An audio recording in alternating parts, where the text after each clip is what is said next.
So that's different for every single person. Minimalism is extremely individual.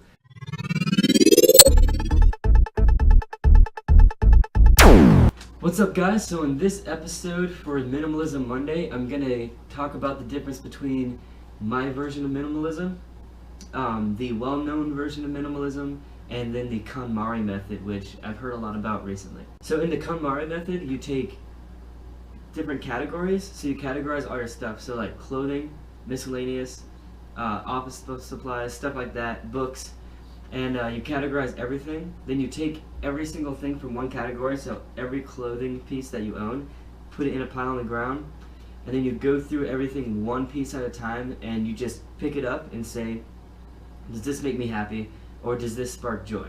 I think that's what they say in the book. So you pick every single thing up. Does this spark joy? No? Donate it. Or I would say donate it, or toss it, whatever you want to do with it. Sell it.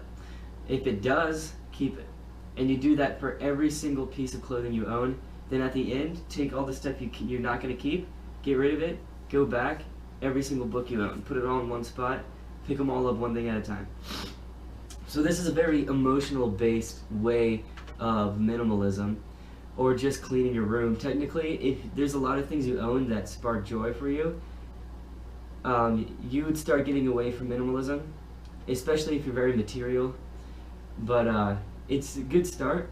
But that's the way that you decide what to keep is kind of close to my version of minimalism, except I would question it a lot more than they do.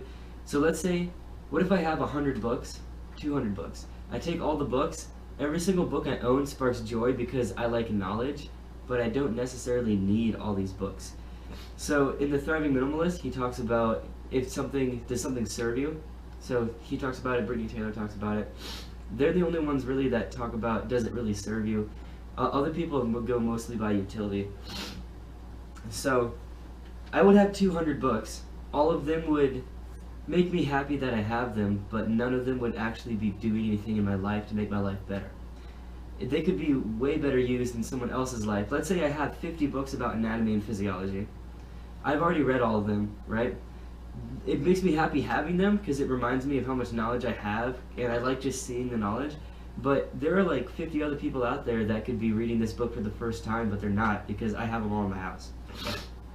So I would take those, I would donate all of them, and they'd be a lot better used in the universe than in my room. So the KonMari method, it's pretty close to my version, except that after I take everything that brings me joy, now is anything here actually serving me? Is anything here actually useful to my life? There goes all the books, pretty much. There are a few books I would keep, like a few recipe books, like maybe one recipe book that I really like, maybe a mixed drink book, maybe I have the Arnold Encyclopedia of Bodybuilding. I'm definitely going to keep that because I can go back and look through that over and over again. So that's the KonMari method. You do that for everything. My version of minimalism, actually let's go with the normal version of minimalism. The normal version of minimalism that people tend to think, and I don't really think is the actual definition of minimalism, is the least amount of stuff you own, the best. So let's say you have 50 shirts.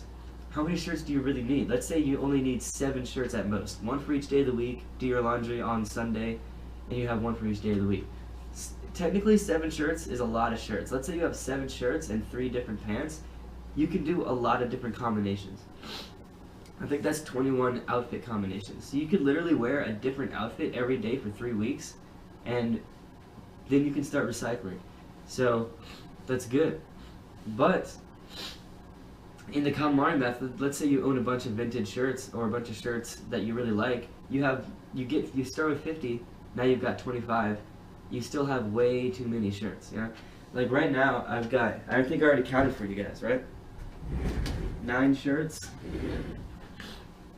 something like that. And 9 shirts is good because I have tank tops for the gym, I've got my work shirts, I've got my going out shirts, and then I've got my exercise shirts. So 9 is pretty good. So that's the normal version of minimalism that people think of, just the least amount of stuff as possible. Why do I need 10 plates if I live alone? I only need 1 technically. Just use it and wash it, use it and wash it. Alright, my version of minimalism is, let's say, you have some stuff, you're trying to become a minimalist, what here do you actually use on a semi-regular basis?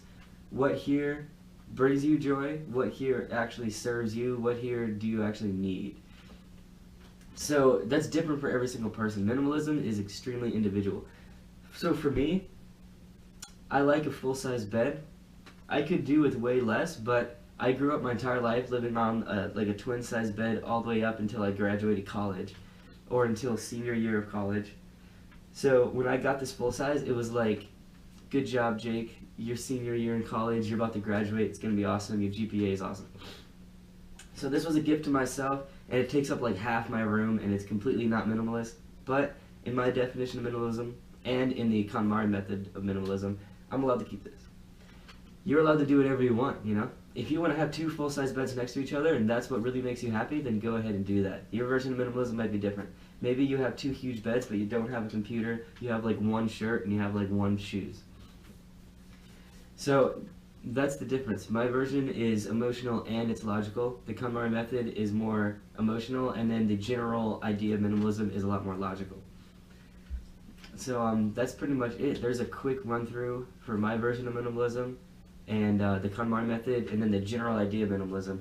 And you have to think, like, the general idea is, who's a minimalist? People who are trying to have as least amount of stuff as possible. That's not really ever true. If that was true, there'd be people, and there are people like this, there'd be people walking around with like a bag like this size with nothing but the clothes on their backs, like one toothbrush, one thing of toothpaste, and that's it. Like, you don't need anything else. They could wear a sarong or like a towel while they're doing laundry, and there you go. I hope you enjoyed this video. If you have any questions, I can make a more in-depth video on this, or I can just answer the question in the comment. Have a good week.